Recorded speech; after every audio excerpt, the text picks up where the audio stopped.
Welcome to the Self-Improvement Circle.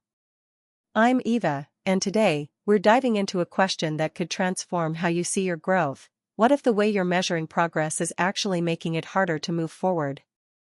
If you've ever felt like you're giving your all but still falling short, like your goals are always just out of reach, this episode is for you. Let's explore a new way to recognize your progress, one that's more human, more motivating, and more sustainable. What if the way you're measuring your progress is quietly holding you back? Imagine you're climbing a mountain, legs aching, sweat dripping, each step a testament to your effort. You've been hiking for hours, but when you glance up, the peak still looms far above, shrouded in mist. Doubt creeps in. How far have I come? Am I even getting anywhere? Your mind fixates on the distance left, on what you haven't yet achieved, and even though you're higher than ever before, a sense of failure settles in your chest. This feeling might sound familiar. Maybe you're writing a book, training for better health, or learning a new language. You show up every day, pouring in the work, but when you pause to check your progress, all you see are the pages still blank, the pounds still lingering, or the sentences you can't yet speak fluently. The gap between who you are now and who you want to become feels like it never shrinks, leaving you wondering, am I doing something wrong? The truth is, the problem might not be your effort but the way you measure progress. Most of us are taught to gauge our growth by what's still missing. How many chapters are left to write? How many more pounds until the ideal weight? How many hours of practice until you master that guitar riff? This approach feels logical, it's clear, measurable, tidy. But it comes with a hidden cost. By focusing only on what's left, you trap yourself in a cycle of lack, constantly reminding yourself you're not good enough. Picture someone who used to stay up until 3 a.m., tangled in worry or bad habits. Now, they're in bed by midnight, a remarkable shift. But if their goal is 10 p.m., they still feel like a failure. 3 hours of progress get eclipsed by the 2 hours they're still short, and their efforts start to feel futile.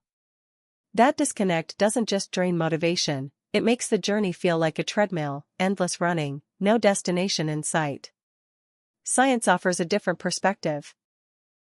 Our brains don't just crave the finish line, they thrive on signs of progress. Every time you finish a small task, writing a single paragraph, running an extra lap, or nailing a new phrase in a language you're learning, your brain releases a burst of dopamine, the chemical spark of satisfaction and drive. These small wins aren't just feel-good moments, they sharpen your focus, boost your creativity, and build resilience. But when you only measure what's left, you miss these sparks. A rough day, a fumbled conversation, or a missed task can cast a shadow over everything, making you feel like your whole journey is unraveling. Yet the reality is, you're moving forward, you just haven't given yourself permission to see it. What if you tried a different approach? Instead of asking, how far am I from my goal, try asking, how far have I come? This simple shift can transform how you experience your journey. When you look back, you don't just see gaps. You see the steps you've taken, the obstacles you've scaled, the versions of yourself you've outgrown. Think back to when you first tackled a new skill. Maybe it was saying hello in a new language, each syllable a struggle. Now, you can hold a short conversation, ask questions, or even share a simple story. If you only measure against the dream of fluency like a native, you'll feel stuck. But if you glance back and recall not knowing a single word, your progress shines undeniable. That's the magic of measuring backward, it makes your growth vivid, real, and something to celebrate. Looking back does more than make you feel good, it helps you understand yourself on a deeper level. When a plan falls apart, a forward-focused mindset often brands it as failure. I didn't hit my goal, so it was all for nothing. But reflecting backward opens a door to learning. Maybe your schedule clashed with your natural energy. Maybe you tried to go it alone when you needed support.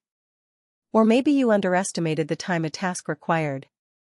These moments of reflection don't just correct mistakes, they reveal how you grow best.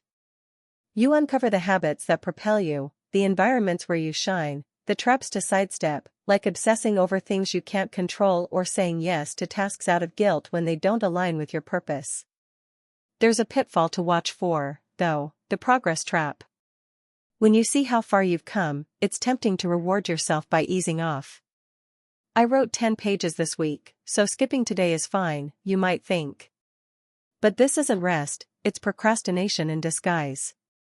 To stay steady, anchor your efforts to something deeper than fleeting results. Your commitment to the journey itself. Ask yourself, how am I showing up for this process? Why does this matter to me? This commitment is a quiet flame, burning through tough days, reminding you why you started. It keeps you moving, even when the finish line feels distant.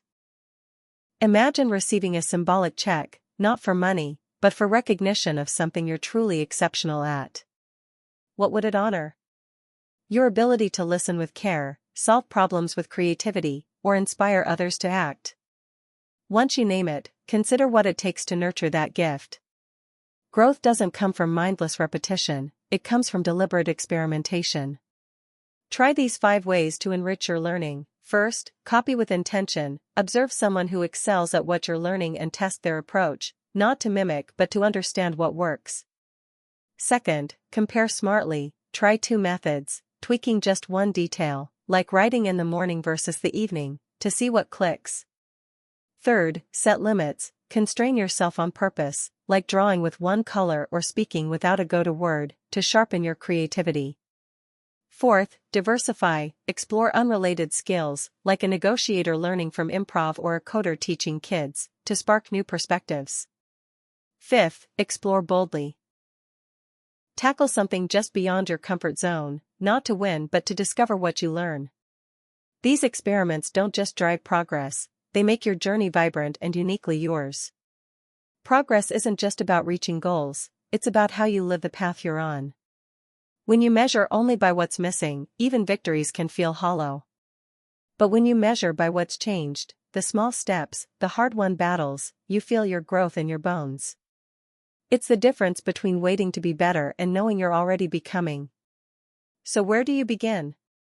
Try this. Tonight, take 15 minutes to reflect. Studies show that just 15 minutes of reflection can boost performance, not because the day was flawless, but because you paid attention. Ask yourself 3 simple questions. What did I do well today? What challenged me? What am I learning? Jot your answers down, on paper, in your phone, anywhere. This isn't just a record, it's a habit of noticing change as it unfolds. And as you grow more aware of your evolution, you'll start shaping who you're becoming with intention. Take a moment to look back at who you were a year ago, or even 5. How have you changed?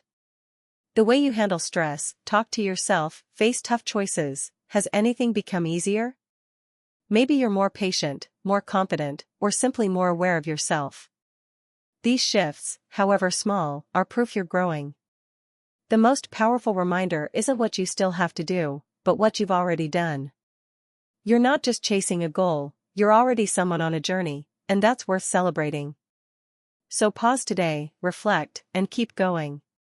You're doing better than you think.